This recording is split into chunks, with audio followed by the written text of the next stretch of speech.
ਨਾ ਅਗਲੀ ਤੋਂ ਨਾ ਪਿਛਲੀ ਤੋਂ, ਮੈਂ ਸਦਕੇ ਜਾਵਾਂ ਵਿਚਲੀ ਤੋਂ।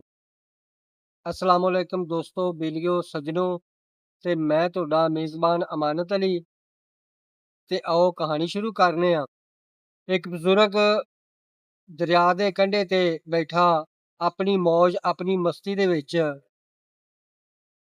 ਕਹਿ ਰਿਹਾ ਸੀ ਕਿ ਨਾ ਅਗਲੀ ਤੋਂ ਨਾ ਪਿਛਲੀ ਤੋਂ, ਮੈਂ ਸਦਕੇ ਜਾਵਾਂ ਵਿਚਲੀ ਤੋਂ। ਤੇ ਕੋਲੋਂ ਤਿੰਨ ਔਰਤਾਂ ਲੰਘੀਆਂ ਜਾਂਦੀਆਂ ਸੀ।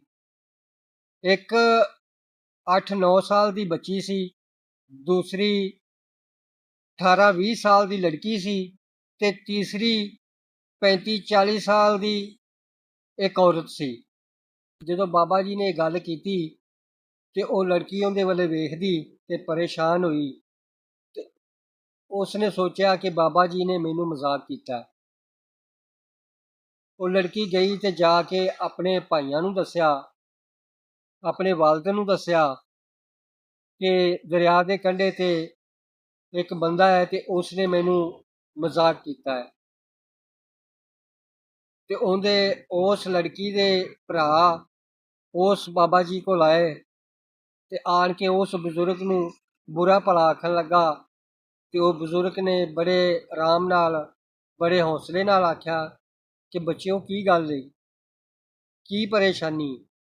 ਉਹਨਾਂ ਸਾਰਾ ਮਾਮਲਾ ਦੱਸਿਆ ਕਿ ਤੂੰ ਸਾਡੀ ਲੜਕੀ ਨੂੰ ਛੇੜਿਆ, ਤੂੰ ਇਹ ਗੱਲ ਕੀਤੀ ਹੈ ਨਾ ਅਗਲੀ ਤੋਂ ਨਾ ਪਿਛਲੀ ਤੋਂ, ਮੈਂ ਸਦਕੇ ਜਾਵਾਂ ਵਿਚਲੀ ਤੋਂ, ਤੇ ਤੂੰ ਸਾਡੀ ਭੈਣ ਨੂੰ ਮਜ਼ਾਕ ਕੀਤਾ। ਉਹ ਕਹਿੰਦਾ ਕਿ ਨਹੀਂ ਭਲੇ ਲੋਕੋ, ਮੈਂ ਉਹਨੂੰ ਮਜ਼ਾਕ ਨਹੀਂ ਕੀਤਾ, ਮੈਂ ਤੇ ਆਪਣੇ ਰਮਜ ਦੇ ਵਿੱਚ ਆਪਣੀ ਸੋਚ ਦੇ ਵਿੱਚ ਮਸਰੂਫ ਸਾਂ।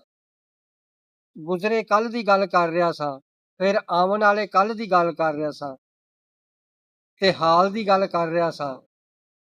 ਜਿਹੜਾ ਗੁਜ਼ਰ ਗਿਆ ਹੈ ਉਹ ਬਚਪਨ ਸੀ, ਜਿਹੜਾ ਆਉਣਾ ਹੈ ਉਹਦਾ ਪਤਾ ਨਹੀਂ ਕਿ ਕਿਹੋ ਜਿਹਾ ਹੋਣਾ ਹੈ। ਤੇ ਮੈਂ ਖੁਸ਼ ਸਾਂ ਦਾ ਕਿ ਜੋ ਹਾਲ 'ਚ ਜੋ ਰੱਬ ਨੇ ਦਿੱਤਾ ਹੈ ਮੈਂ ਉਸ ਵਿੱਚ ਖੁਸ਼ ਹਾਂ। ਤੇ ਉਹ ਨੌਜਵਾਨਾਂ ਨੂੰ ਸਮਝ ਆ ਗਿਆ ਕਿ ਬਜ਼ੁਰਗ ਹਾਲ ਤੇ ਮਾਜ਼ੀ ਦੀ ਤੇ ਮੁਸਤਕਬਲ ਦੀ ਗੱਲ ਕਰ ਰਿਹਾ ਸੀ।